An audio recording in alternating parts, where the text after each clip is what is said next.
Let's talk to Esther McVey, former Minister for Common Sense, which sounds as though you're no longer the Minister for Common Sense, but you kind of still are, because there's not much of it in Westminster, I'm afraid, Esther. How are you? Good morning, Mike. Yes, I try and inject some common sense where I can. Yes, well, we saw some of that yesterday, and I'm afraid to say the answer to your question was pretty pathetic. But let's have a look. Given the government doesn't believe in sending illegal immigrants to third countries like Rwanda, can the Minister explain how the government plans to deport people who've destroyed their documents as they've come to this country so that we don't actually know their country of origin? Or is the solution to keep those people here forever in hotels or in one of the 1.5 million homes Labour plans to build? I think that the Right Honourable Lady should remember that the Rwanda scheme was about deporting people for good and not dealing with their asylum claims. That is not in any way what this government would ever consider doing, which is why it was cancelled. Yeah, I mean, that wasn't really the question, was it? I mean, they specialise in answering questions that nobody asked them. To be fair, I did jump back up again to show that I wanted to ask my question again, because I thought maybe she didn't hear it because I never got the answer. But there were bits that were telling in that answer, which was I'd wanted illegal immigrants to be deported for good. Yes, that's right. And she sort of conceded Labour didn't want to do that. But they don't actually have that answer. I mean, what does the Labour government do with people who've destroyed their documents as they come over here? So you don't know where to send them back to. Right. And when they got rid of the Rwanda scheme without putting anything in place to, to another third country for people to go to, it did fundamentally mean those people were going to remain in our country forever. Yeah. And that's the problem. That third country is essential. We need to have somewhere that we can send people to if we don't know the country of origin. And all these people now are coming over illegally, to destroy their passports. Yeah, because they're told to do it, because they know that that's the quickest route in, because once they've got their feet on the British land, if you like, on the shore, they can claim that they are now stateless, but they have to be here to do so. So it sort of bypasses all of the nasty, paperwork that you would have to do if you were trying to come to this country legally. And as you say, quite rightly, it's kind of important and very telling, I think, that the Labour government are saying we don't want to deport people permanently. We want to send them to places like Serbia for processing, and then once they've been processed, they can come back and live here. I will say immigration and all the issues flowing from the number of immigrants coming to the country, legal or otherwise, is at the root of all our problems at the moment. And if Labour aren't going to get a grip of this, they will see housing issues increase, cost of living increase, transport, schooling, whatever it is, all of those problems will multiply, because we cannot cope with the number of people coming into this country and the UK paying for them. So I'm afraid Labour haven't got a grip on this. I don't think they ever will have a grip on this, and we need this Rwanda or some other third country to send people to. And just think about it, they've wasted that scheme. Well, they totally have, because they had a ready-made, oven-ready, if you like to call it that, way of dealing with this problem. And at least they could have given it a go to see if it would work, given that the framework was in place. But they just didn't want to, because ideologically they couldn't bear it. But similarly, we've got another story. I call it Migrant of the Day now on this show. We've got a story today about a Pakistani paedophile who committed sex crimes, was put into prison, was released from prison, then committed yet another sex crime, this time with a teenage girl, was put back into prison and ordered to be deported. While in prison, he hired a lawyer, used the European Convention on Human Rights to make out that because of his addiction to alcohol, he could not be sent back to Pakistan, because they take great umbrage at that, because it's an alcohol-free country, and he'd be treated badly. So now he's allowed to stay. These stories get more outrageous by the day. These people are running rings around our immigration system, and I'm afraid the government does need to get tough here. I mean, people are calling for, even new Labour MPs now in the red wall seat are saying, let's get out of the European Convention of Human Rights. Let's get rid of, or at least I'm calling for, the Human Rights Act, which embeds that into British law. We cannot have such ridiculous cases being won with outrageous reasons, because I said it's making a mockery of us and our legal system. Yeah, I know, absolutely ridiculous. Let's talk about Rachel Reeves briefly, because it's a big day for her. B-Day, we're calling it here. Some people are taking that the wrong way, but you shouldn't, obviously.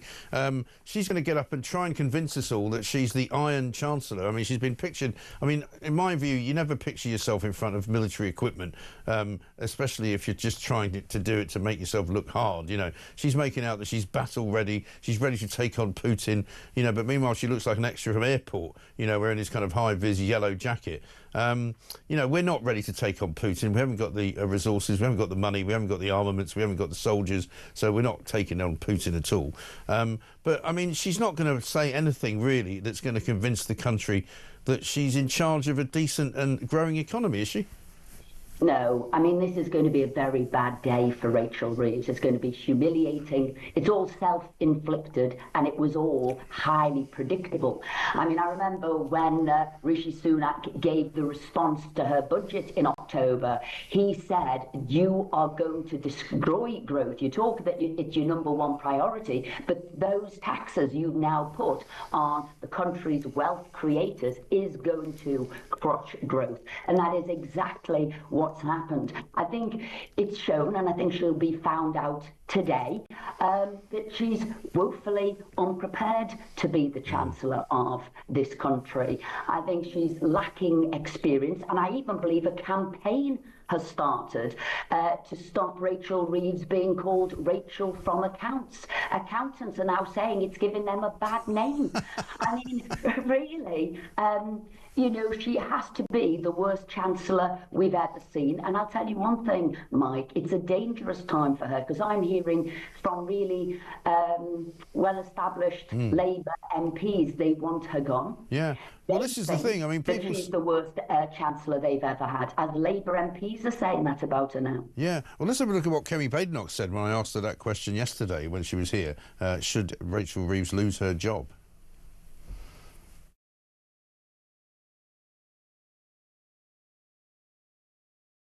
We'll come back to it. Somebody else will lose their job. Don't worry. No, I'm joking. Basically, she said, look, the trouble with Rachel Reeves is she's the best they've got, because there isn't really anyone else on the front bench that you would give that job to, is there?